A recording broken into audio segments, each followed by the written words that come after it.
참 예수님, 오늘은 6월 23일 연중 제11주간 금요일입니다.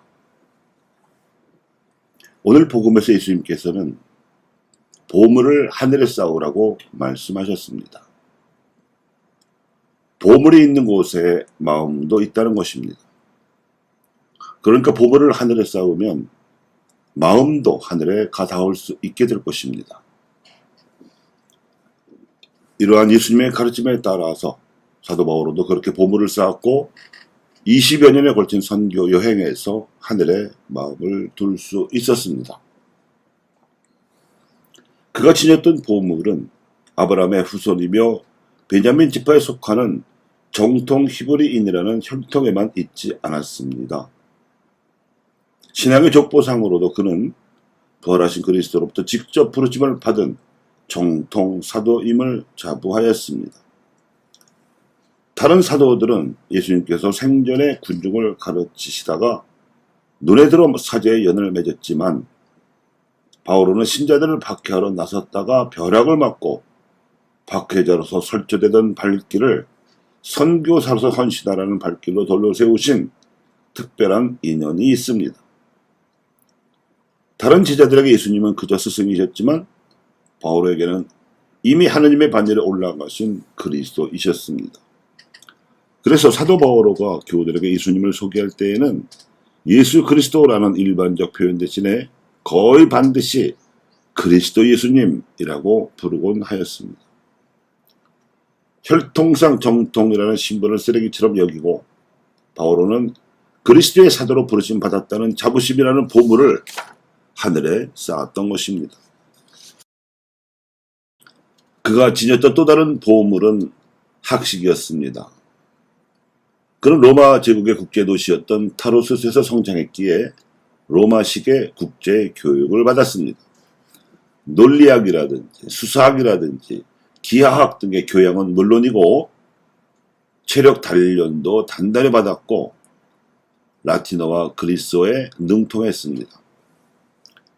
12제자가 지르지 못했던 보물이었습니다.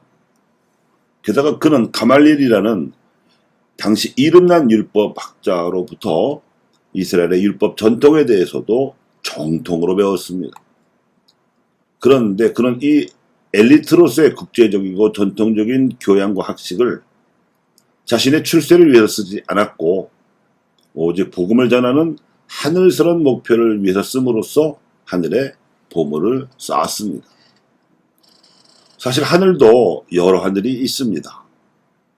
바오로가 사도로서 바리사이들로부터나 기성사도들의 수하들로부터 또 로마 관원들로부터나 해적들, 거짓 형제들, 가짜 교우들 같은 박해자들로부터 겪은 고생은 다른 어느 사도들도 겪지 않은 고생이었습니다. 하지만 이 박해와 고생 덕분에 그는 사다리를 얻어 탄 사람처럼 더 높은 하늘로 올라가서 보물을 안전하게 쌓을 수 있었습니다. 그래서 그는 세속적으로 출세를 하거나 통속적으로 행복한 삶을 살아가지는 못했지만 하느님과 그리스도로부터 축복을 받은 선교사이며 사도로서 살아갈 수 있었고 하늘나라에 들어갈 수 있었습니다. 사도 바오로가 하늘에 쌓은 이 보물들은 부활하신 예수님께로부터 직접 가르쳐 주시고 성령의 이끄심으로 배울 수 있었던 것입니다.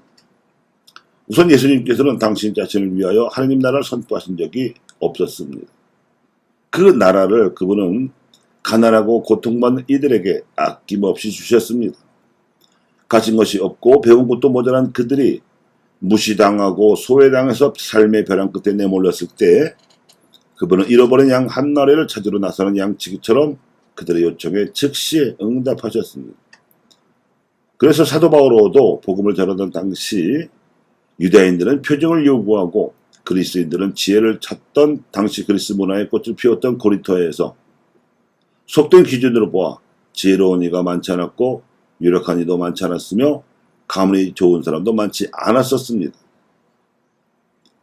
사실 그들에게 복음을 선포하러 갔을 때에 그는 약했으며 두렵고 또 무척 떨렸습니다. 그렇지만 바오로는 그 신자들을 영적으로가 아니라 육적인 사람, 즉 그리스도 안에서는 어린 아이와 같은 사람으로 대할 수밖에 없어서 젖만 먹였을 뿐 단단한 음식을 먹이지 않는 모성애를 발휘했습니다. 그뿐만 아니라 부성애를 발휘해서 사랑하는 자녀로서 달렸으며 자신의 사도직 자격을 분명하게 내세웠습니다. 다른 이들에게는 사도가 아니라 할지라도 하도 고생을 했던 고린도 신자들에게는 분명히 더 그러했음을 강조했습니다.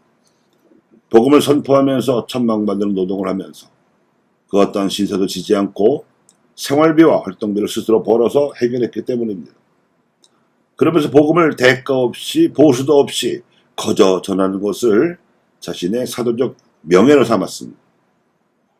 옥살이를 해도 매질과 채찍을 당해도 죽을 고비를 자주 넘겼어도 그 명예를 포기하지 않았습니다. 강물의 위험, 강도의 위험, 동족에게서 오는 배신의 위험, 이민족의 박해를 받아야 했던 위험, 심지어 가짜교회 위험, 잦은 밤샘과 굶주림에다가 목마름, 잦은 결식, 추위와 헐벗음에 시달리면서도 포기하지 않았습니다. 그 명예가 그의 마지막 보물이었던 셈입니다. 결국 바오로를 시기하고 방해하려던 자들은 본의 아니게 그리고 역설적이게도 그가 하늘의 보물을 쌓을 수 있도록 도와준 셈이었습니다. 교우 여러분, 눈은 몸의 등불이라고 하였습니다. 우리가 이렇듯 보물을 하늘에 쌓고 그 하늘에 마음을 두는 복음의 진리를 알아보는 눈을 뜨면 다른 이들에게도 그 밝은 눈으로 하나님께로 인도할 수 있는 자격이 생깁니다. 하늘의 보물을 쌓고 그 쌓은 보물을 나눠주며 다른 이들도 그렇게 하늘의 보물을 쌓을 수 있도록 인도해 주면 얼마나 좋겠습니까?